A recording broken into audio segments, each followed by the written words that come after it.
ইমামের শব্দগল্প চলভাষী গল্পের দরিয়ায়। আসসালামু আলাইকুম, আমি ইমাম। আপনারা শুনছেন ইমামের শব্দগল্প। ইমামের শব্দগল্পে আপনারা আজকে শুনবেন পল্লীকবি জসিমউদ্দিনের বিখ্যাত ছোট গল্পের গ্রন্থ বাঙালির হাসির গল্প গ্রন্থ থেকে ছোট গল্প জিদ। শুরু হচ্ছে জিদ। এক তাঁতি আর তার বউ, তারা বড়ই গরিব। কোনোদিন খায়, কোনোদিন খাইতে পায় না।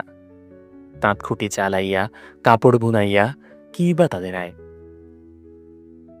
আগেরকার দিনে তারা বেশি উপার্জন করিত। তাদের হাতের একখানা শাড়ি পাইবার জন্য কত বাদশাজাদিরা, কত নবাবজাদিরা তাহাদের উঠানে গড়াগড়ি পড়িত। তখন একখানা শাড়ি বুনিতে মাসের পর মাস লাগিত। কোনো কোনো শাড়ি বুনিতে বৎসরেরও বেশি সময় ব্যয় হইত। সেসব শাড়ি বুনাইতে কতই না যত্ন লইতে হইত। রাত থাকিতে উঠিয়া তাঁতের বউ চরকা লইয়া ঘর ঘর করিয়া সুতা কাটিত।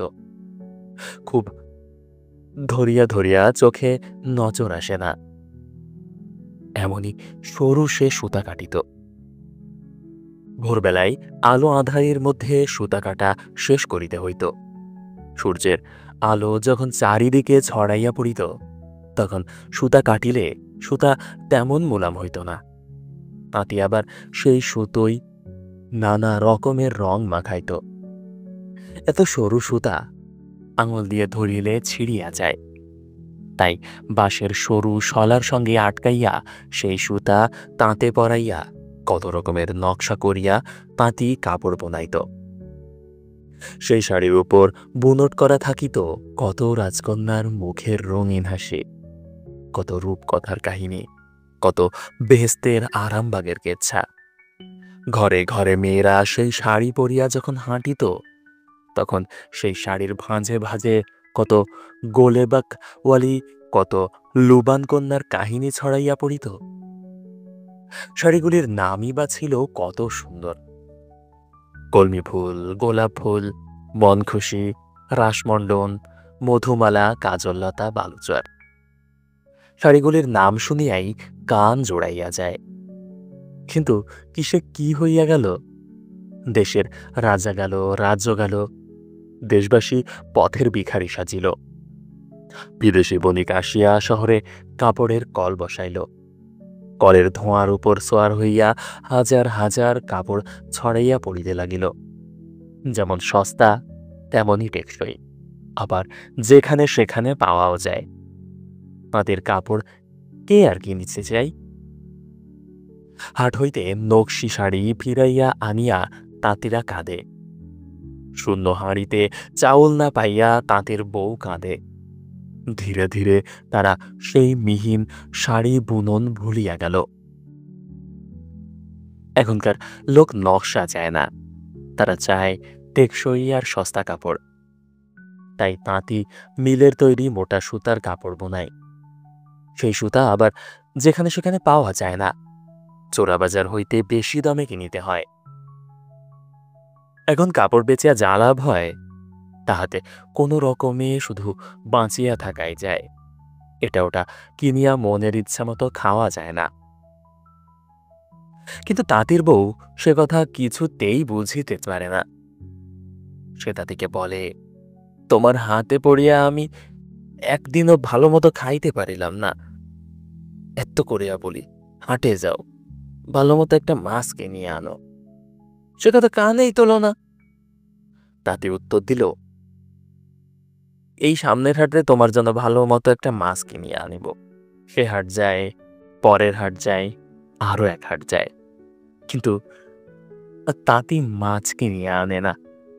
সেদিন তাঁতির বউ তাঁতিকে ভালো করিয়াই ধরিল। এ হাটে যদি মাছ কিনিয়া না আনিবে, তবে রহিল পড়িয়া তোমার চরকা, রহিল পড়িয়া তোমার নাটাই, আমি আর নলি কাটিব না। রহিল পড়িয়া তোমার শলা, আমি আর তেনা করাইব না। শুধু শাক ভাত আর শাক ভাত, খাইতে খাইতে পেটে চর পড়িয়া গেল। তাও যদি পেট ভরিয়া খাইতে পাইতাম। তাঁতি কি আর করে, একটা ঘষা পয়সা ছিল, তাই লইয়া তাঁতি হাটে গেল। এ দোকান ও দোকান ঘুরিয়া অনেক দর দস্তর করিয়া সেই ঘষা পয়সাটা দিয়া তাঁতি 3টি ছোট্ট মাছ কিনিয়া আনিল। মাছ দেখিয়া তাঁতির বউ কি খুশি! আহ্লাদে আটখানা হইয়া সে মাছ কুটিতে বসিল। এভাবে ঘুরাইয়া ওভাবে ঘুরাইয়া কত গুমর করিয়া সে মাছ কুটিল, যেন সত্য সত্যই একটা বড় মাছ কুটিতেছে। তারপর পরিপাটি করিয়া সেই মাছ রান্না করিয়া তাঁতিকে খাইতে ডাকিল। তাঁতি আর তাঁতির বউ খাইতে বসিল। কে 2টা মাছ খাবে আর কে একটা খাইবে, কিছুতেই তারা ঠিক করিতে পারিল না। তাঁতি বউকে বলে, দেখো, রোদে ঘামিয়া কত দূরের পথ পাড়ি দিয়া এই মাছ আমি কিনিয়া আনিয়াছি, আমি 2টি মাছ খাই, তুমি একটা খাও। বউ বলে, হুম, তা হইবে না, এতদিন বলিয়া কহিয়া কত মান অভিমান করিয়া তোমাকে দিয়া মাছ কিনাইয়া আনিলাম, আমি 2টা মাছ খাইব। তাঁতি বলে, তাহা কিছুতেই হইবে না। কথায় কথায় আরো কথা ওঠে, তর্ক বাড়িয়া যায়, সেই সঙ্গে রাতও বাড়ে, কিন্তু কিছুতেই মীমাংসা হয় না। কে 2টি মাছ খাইবে আর কে একটি মাছ খাইবে, অনেক বদানুবাদ, অনেক কথা কাটাকাটি, রাতও অর্ধেক হইল। তখন 2 জনে স্থির করিল তাহারা চুপ করিয়া ঘুমাইয়া থাকিবে, যে আগে কথা বলিবে সেই একটা মাছ খাইবে। তাঁতি এদিক মুখ করিয়া তাঁতির বউ ওদিক মুখ করিয়া শুইয়া রহিল। থালা ভরা ভাত তরকারি পড়িয়া রইল। রাত কাটিয়া ভোর হইল, কিন্তু কারো মুখের কোনো কথা নেই। ভোর কাটিয়া দুপুর হইল, কিন্তু কারো মুখে কোনো কথা নেই। দুপুর কাটিয়া সন্ধ্যা হইল, কিন্তু কারো মুখে কোনো কথা নেই। বেলা যখন পড়ো পড়ো আকাশের কিনারায় সাঁঝের কলসি ভরো ভরো, পাড়ার লোকেরা বলা বলি করে, আরে ভাই, আজ তাঁতি আর তাঁতির বউকে দেখছি না কেন? তাদের বাড়িতে তাঁতের খটর খটর শুনি না, চরকার ঘর ঘরও শুনি না, কোনো অসুখ বিসুখ করলো নাকি? আহা, তাঁতি বড় ভালো মানুষটি, বেচারা গরিব হইলে কি হয়, কারো কোনো ক্ষতি কোনোদিন করে নাই। একজন বলিল, চল ভাই, দেখিয়ে আসি ওদের কোনো অসুখ বিসুখ করিল কিনা। পাড়ার লোকেরা তাঁতির দরজায় আসিয়া ডাকাডাকি আরম্ভ করিল, কোনো সাড়া শব্দ নাই, ভিতর হইতে দরজা বন্ধ। তখন তারা দরজা ভাঙিয়া ঘরে ঢুকিয়া দেখিল তাঁতি আর তাঁতির বউ শুইয়া আছে, নড়ে না চড়ে না, ডাকিলেও সাড়া দেয় না। তারপর গায়ের মোল্লা আসিয়া পরীক্ষা করিয়া স্থির করিল তাহারা মরিয়া গিয়াছে। আহা, কি ভালোবাসা রে!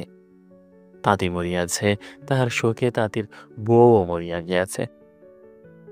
এমন মরা মানুষ খুব কমই দেখা যায়।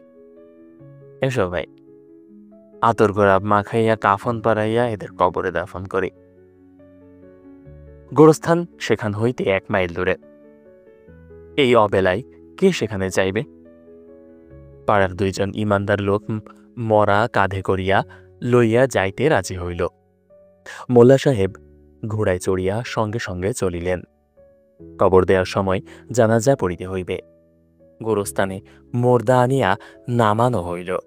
মোল্লা সাহেব একটি খুঁটির সঙ্গে তার ঘোড়াটা বাঁধিয়া সমস্ত তদারক করিতে লাগিলেন। তার নির্দেশ মতো কবর খোঁড়া হইল। তাঁতি আর তাঁতির বউকে গোসল করাইয়া কাফন পরাইয়া সেই কবরের মধ্যে শোয়াইয়া দেওয়া হইল। তখনও তাহারা কথা বলে না। তাহাদের বুকের উপর বাঁশ চাপাইয়া দেয়া হইল, তখনও তাহারা কথা বলে না। তারপর যখন সেই বাঁশের উপর কোদাল কোদাল মাটি ফেলানো হইতে লাগিল, তখন বাঁশখুঁটি সমেত তাঁতি লাফাইয়া উঠিয়া বলিল, তুই 2টা খা, আমি একটা খাব। সঙ্গে ছিল 2 জন লোক আর মোল্লা সাহেব। তারা ভাবিল নিশ্চয় ওরা ভূত হইয়া জাগিয়া উঠিয়াছে। সঙ্গের 2 জন লোক মনে করিল তাঁতি যে তার বউকে 2টা খাইতে বলিল, নিশ্চয়ই সে তাহাদের 2 জনকে খাইতে বলিল। তখন তাহারা ঝুড়ি কোদাল ফেলিয়া দে দৌড়, যে যত আগে পারে।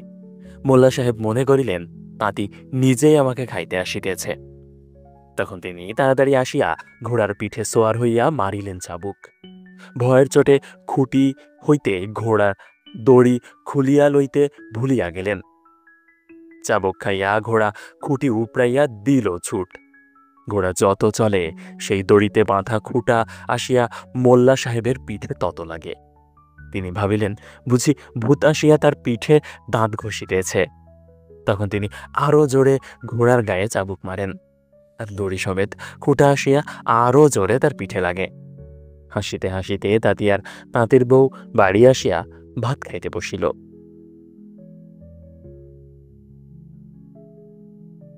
এতক্ষণ পর্যন্ত আপনারা শুনছিলেন ইমামের শব্দগল্প। আপনাদের সাথে কণ্ঠে ছিলাম আমি, ইমাম হোসেন।